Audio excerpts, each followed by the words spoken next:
Hola, ¿cómo están? Espero que bien. Bueno, hoy en el marco de la materia procesos sociales y procesos urbanos nos toca compartir algunas reflexiones y algunas inquietudes en torno a una corriente que habitualmente se denomina Escuela Francesa de Sociología Urbana y a veces también se la menciona de manera más o menos indistinta como enfoque estructural de sociología urbana.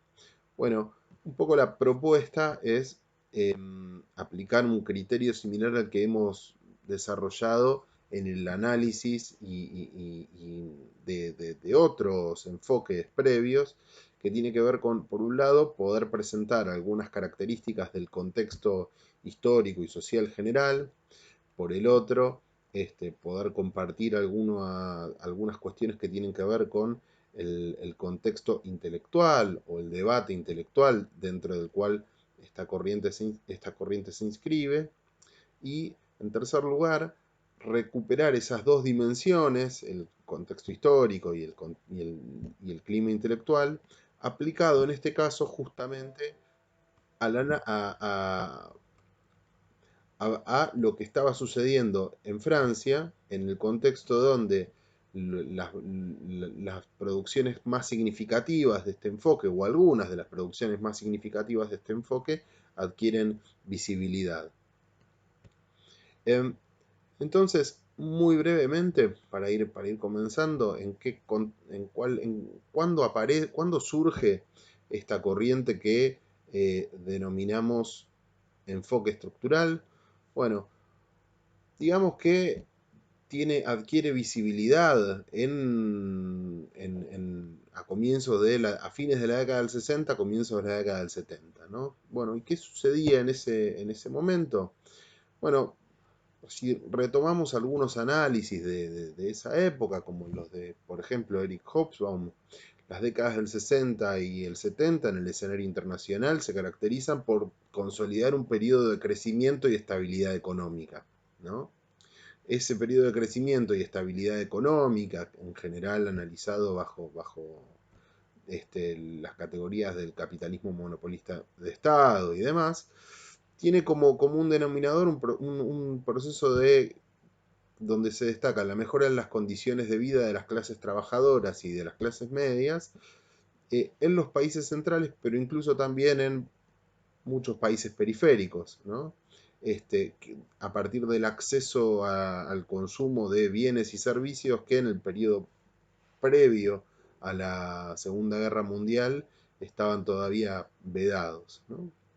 Este escenario se ve alterado por la crisis de mediados de los años 70, en particular por la crisis que se visibiliza en el año 73, conocida como la crisis del petróleo, que tiene un segundo capítulo en el año 77, y en cómo a partir de la década del 80, esa lógica de estados, bueno, de estados que llevan adelante enfoques fuertemente keynesianos en cuanto a la relación con la economía, ven interpelada la legitimidad de ese tipo de políticas en la medida en la que va ganando mayor jerarquía la perspectiva que luego fue denominada como neoliberal, ¿sí? Eso en cuanto a la contextualización histórica. La escuela francesa entonces surge justo, ¿sí?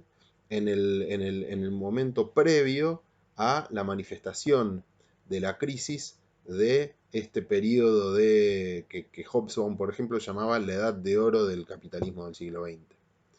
En segundo lugar, un concepto que resulta bastante útil para tratar de entender el marco intelectual en el que esta corriente se inscribe, podemos recuperarlo de los trabajos en los que Perry Anderson, ¿sí?, analizaba el desarrollo del pensamiento marxista durante el siglo XX, ¿no?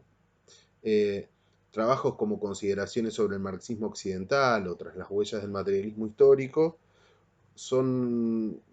resultan útiles para recuperar justamente esta categoría de marxismo occidental, ¿no? ¿De qué hablaba Perry Anderson cuando hablaba del marxismo occidental? Bueno, él hacía referencia al desarrollo, ¿sí?, que tuvo el marxismo, el pensamiento marxista, por fuera de la Unión Soviética, ¿sí?, teniendo como telón de fondo el contexto de las derrotas del movimiento socialista en las décadas previas a la Segunda Guerra Mundial. La experiencia espartaquista en Alemania, la experiencia española, ¿sí?, y posteriormente las resistencias comunistas y socialistas a los fascismos, ¿no?, a los distintos tipos de fascismo. Entonces, Perry Anderson, cuando habla de, bueno, cómo impacta esta situación en el desarrollo del marxismo, un poco lo que plantea es que a partir de esta situación histórica se desarrolla un nuevo tipo de teoría marxista, ¿no? Y digamos, ¿por qué? Porque un poco el planteo de Perry Anderson es, bueno, hacia el este, en la Unión Soviética, existe el estalinismo. Hacia el oeste, en Estados Unidos y Gran Bretaña, no se registran desafíos revolucionarios. Entonces, en las situaciones intermedias, donde persistían movimientos obreros revolucionarios y con capacidad de presión, florecieron esas formas de marxismo postclásico, ¿sí?, que ya comienzan a manifestarse a fines de la década del 10, y van desarrollándose cada vez con mayor ímpetu en, eh, en el escenario de posguerra, ¿no? Entonces, esa idea de marxismo occidental hace referencia al tipo de desarrollo del pensamiento marxista que se produce por fuera de los países del socialismo real, ¿no? Entonces, ahí Perry Anderson identificaba como tres generaciones. Una primera generación, que es la de Lukács, Gramsci, Kirsch, que son dirigentes y organizadores a la vez, ¿no? Una segunda, que es la generación de los pensadores de la Escuela de Frankfurt, donde ya comienza a manifestarse el desplazamiento de el desarrollo del marxismo desde los sindicatos y los partidos hacia los institutos y las universidades, ¿no? Una, una generación donde el restablecimiento progresivo del discurso filosófico respecto del económico y el político, digamos, se ve acompañada por la crítica al economicismo, ¿sí?, y por un avance notable en la indagación de aspectos que a las tradiciones preexistentes tal vez no les resultaban tan emblemáticos, ¿no?, como los estudios culturales, las reflexiones sobre la estética, sobre la dimensión ideológica, ¿no? Básicamente, lo que Perry Anderson destacaba era que se producía en este desarrollo, ¿sí?, un distanciamiento progresivo de la práctica política a nivel de organizaciones partidarias o sindicales, ¿sí?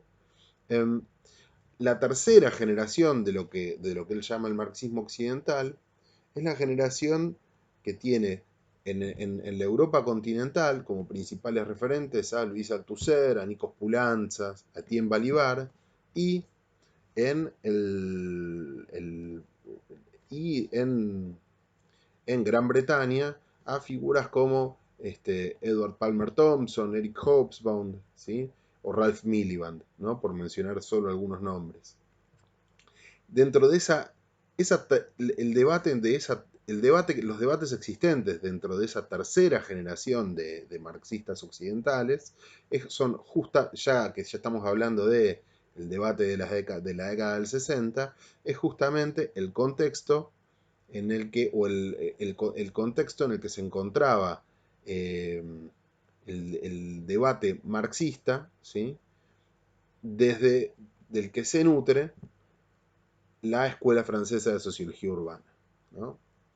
Ahora bien, esto en cuanto al contexto internacional, tanto en la cuestión más, si se quiere, del desarrollo de los procesos macrohistóricos y sociales, como el debate, eh, como la discusión más general o la discusión que atravesaba el marxismo occidental, ¿no?